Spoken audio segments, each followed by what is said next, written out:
Hi, my name is Dr. Jeanette DeWitt with DeWitt Physical Therapy and Wellness. And I'm here to talk to you today about 4 tips to help your golf score go lower and to keep you on the golf course all summer. The first tip is hip rotation, loosening up your hips and warming up. And all of these exercises you can do right on the golf course. The first exercise is keeping those hips loose.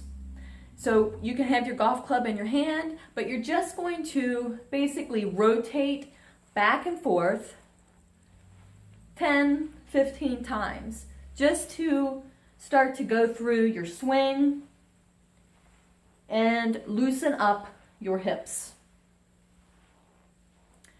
The second tip is using your abs.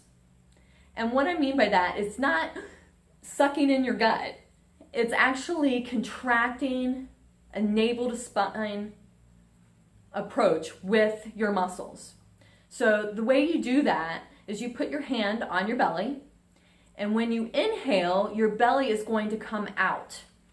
So I inhale, my belly goes out, and I exhale, and my belly comes in. Inhale, exhale. Inhale, and then when I exhale, I'm going to tighten up my abdominals, just like that. So inhale, exhale, tighten those abdominals.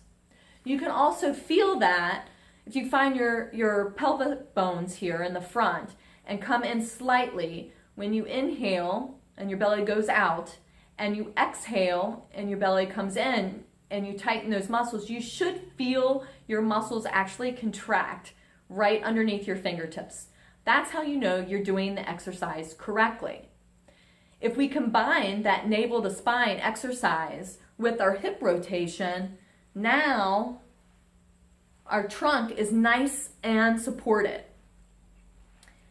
The reason that navel to spine exercise is so important is because it is your body's natural weight belt to support your back. For example, when you do that navel to spine and you bring those abdominal muscles in, the transverse abdominal muscle here acts as that front muscle contraction, and then these little muscles in the back that are on the same nerve loop as the transverse abdominis, these multifidi muscles will also contract. That front contraction and that back contraction create a stable core. And that's where core exercises come into play, that common phrase. It's because you're contracting your abdominals to stabilize your spine and your core. So your core muscles aren't just your abdominal muscles, it's these little muscles and your back muscles as well. So the first 2 tips again was to do hip rotation with that navel to spine. And then you do about, like I said, 10 to 15 rotations to warm up. The third exercise is to actually increase your trunk rotation so that when you take the bigger swings, you can swing through with good trunk rotation. On the course, you can put your golf club behind you and actually swing and rotate side to side.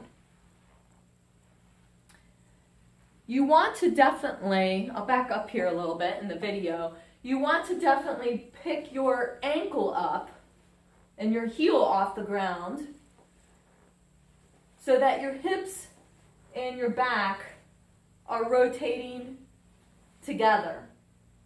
You don't want to twist your spine, you want to rotate. When you're not on the golf course, you can do a trunk rotation exercise. And when you're seated, you want to do 10 rotations to the right and then 10 rotations to the left. You don't want to go right, left, right, left, like that. You don't want to alternate back and forth because when you do that, you could start to use momentum, and then now you're twisting. And twisting is not what we want. We want fluid rotation.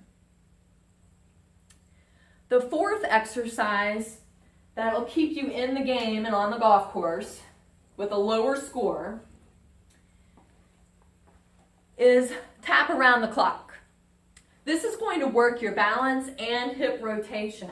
And you literally are going to tap around the clock a few times. Now the key with this exercise is not to stand on one leg and let your hip drop. You want to stand and keep your hips and your pelvis supported. So again, you're using that navel to spine. And I usually say about 3 to 5 sets of those. And one set is around and coming back.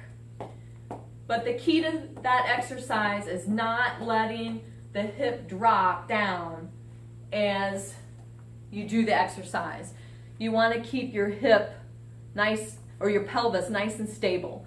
No dropping down. If you drop down, what's going to happen is it changes the angle that your shoulder is, because you've dropped down, and when you go to swing and your shoulder dips down, now that's going to affect how your club hits the ball. And that could explain why sometimes when you hit the ball, it goes in a different direction than what you're planning on when you are visualizing it in your head. I hope these 4 tips have been helpful. And if you would like more information or start a conversation on how you can improve your motion, your trunk mobility, your spine mobility, your abdominal strength, and your hip rotation to improve your game, then I welcome the conversation and helping you to guide yourself along the way to a better golf game. My name is Dr. Jeanette DeWitt, and you can find me at DeWitt Physical Therapy and Wellness. On the internet, it's www.dewittptwellness.com, or you can email me at jeanette@dewittptwellness.com, or you can strike a conversation with me by calling me on the phone at 262-842-2220. Thanks a lot, and have a great game.